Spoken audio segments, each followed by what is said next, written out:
sa sinabi ni VP Sara. Hindi ho kumbinsido ang Vice President sa isinasagawang investigasyong ito ng Pangulo.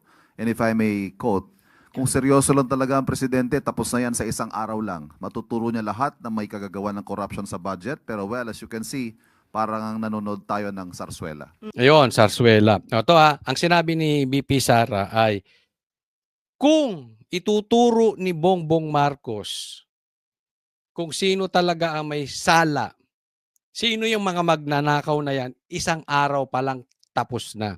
Hindi ibig sabihin tapos na ang problema sa flood control. Hindi ibig sabihin tapos na ang problema sa baha.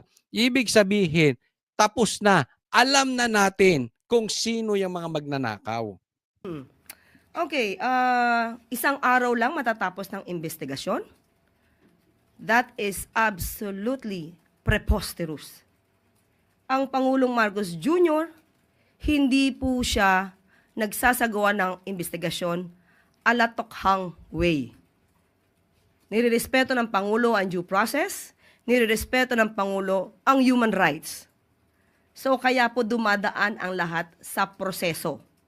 Kung isang araw lang po dapat ito na imbestigahan, sana po ay ito ay kanyang nasuggest noon sa kanyang ama dahil mismo ang dating Pangulong Duterte ay umamin na maraming ghost projects rampant noon.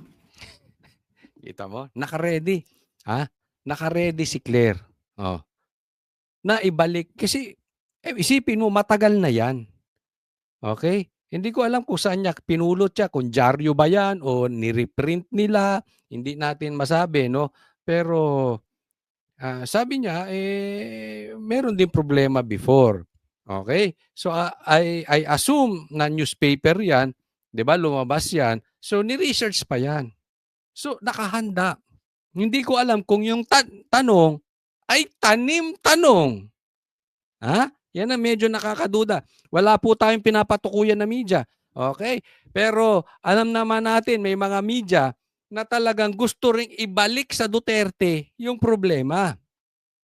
So parang tanim-tanong, tapos si Claire Castro biglang nakahanda. Ayan. Meron kaming ipapakita sa inyo. Diba? This is November 2020 inilabas. So newspaper. Pero may nasibakbang secretary ng DPWH sa panahon niya. Ito puntahan natin, ha?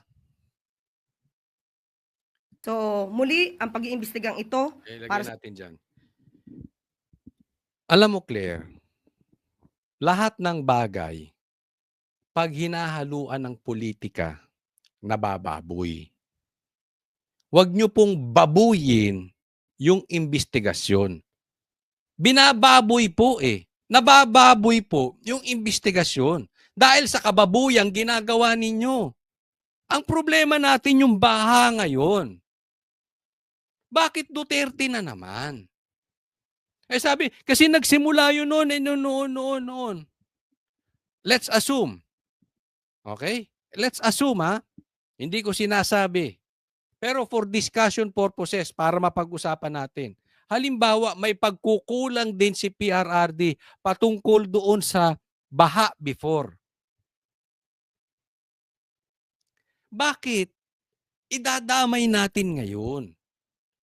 Wala na ba talagang sense of responsibilities itong si Bongbong Marcos? Hindi.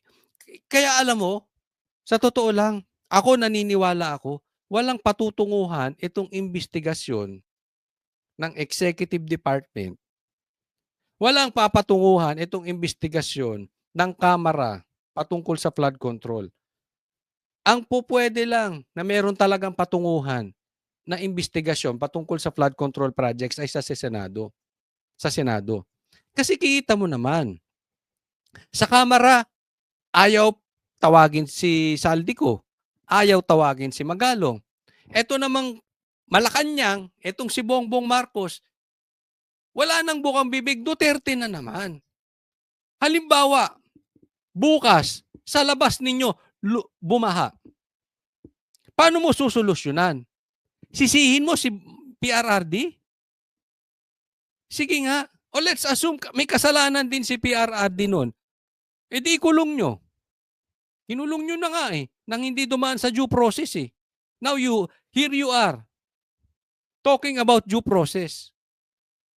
Di ba? Ikinidnap nga si PRRD. Dapat yun, dumaan muna sa korte natin bago dinala sa deheg. Ngayon, ang lakas ng loob mo. You hypocrites.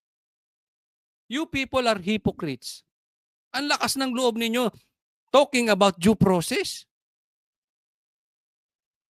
Nabababoy may problema tayo sa baha ngayon. Namamatay ang mga tao ngayon. Tapos ang solusyon nyo, ang investigasyon nyo, nakatuon sa Duterte. Ang bababoy nyo Hindi kaya naman nakakainis? Ang bababoy. Ang bababoy ng investigasyon na ginagawa nyo. Paano magkakaroon ng solusyon dyan? Balikan ko yung halimbawa. Bukas, paglabas ko sa bahay ko, may baha. Ano nga asahan ko? Tawag ako sa inyo? Ano sasagot nyo sa akin? 2016 pa nagsimula yan, kasalanan niya ni PRR. Pambihira kayo, may baha sa harapan ko. Ang solusyon nyo, sisihin ko si Duterte? Kayo, mga taga Bulacan, mga taga Laguna, kayo may mga baha sa harap ninyo. Pag nagbaha, kanino nyo i-report? Kay PRRD? O kay Claire? O sa Malacanang? Sa Executive Department? Baka sabihin sa inyo, ang rereklamo ninyo, 2016 pa yan. Kasalanan ni PRRD yan, reklamo kayo ng reklamo, mga animal kayo. Baka ganyan ang sabihin sa inyo. Di ba? Ang punto lang naman ni BP Sara, simple. Don't talk about don't even mention the word due process. Dahil since naupo si Bongbong Marcos, nawala na po ang due process sa Pilipinas. Ang gusto lang ni BP Sara, kung papangalanan mo yung mga yan, since ang laki-laki ng confidential funds ninyo, dapat ginagamit ninyo sa mga investigasyon. Yung confidential funds na sinisisi nyo kay BP Sara, ay mas malaki ang confidential funds ni Marcos. Ilan? 10 times? 100 times?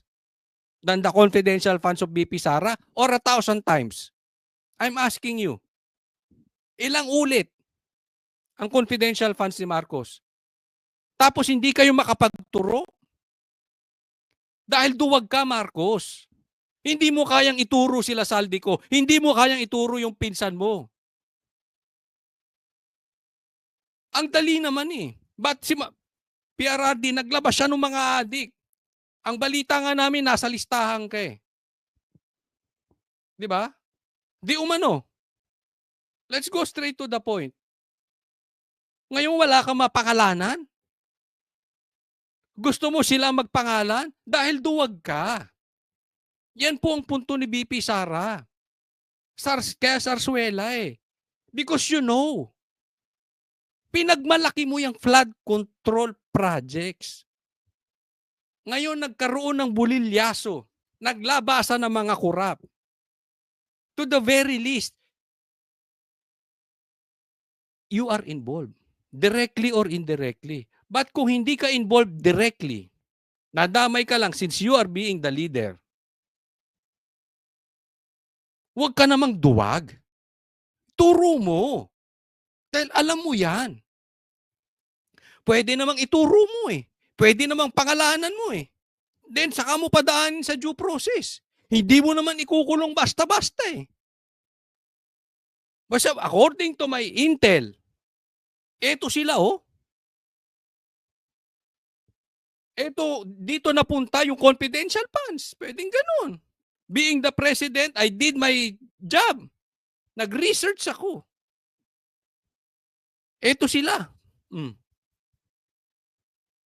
Imbestigahan nyo yan.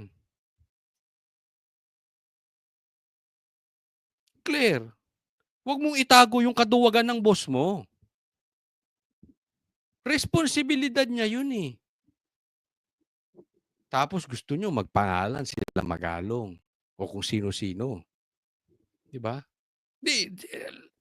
Let's go straight to the point. Tatanungin ko na rin po kayo mga manonood. Anong silbi ni Bongbong Marcos dyan? Nauubos na pera ng Pilipinas. Nababaon na tayo sa utang. Tapos hindi mo makapagpangalan. Then magtatago kayo sa due process. Hindi nyo pinadadaan sa due process. Kung gusto ninyo, may mga bagay hindi nyo pinadadaan sa... Yung ginawa nyo sa KOJC, dumaan ba sa tamang due process? Yung ginawa nyo kay PRRD, dumaan ba sa due process? Mga duwag kayo, nagtatago lang kayo. Kaya nabababoy eh. Please lang. Kung duwag kayong mag-imbestiga at duwag kayong magpangalan, wag nyo nang babuyin yung investigasyon ng ibang tao. Wag nyo nang ilihis. Wag na sa Duterte. Ngayon ang baha eh.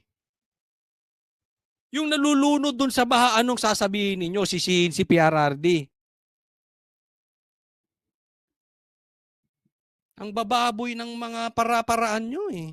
Naku, nakakainis.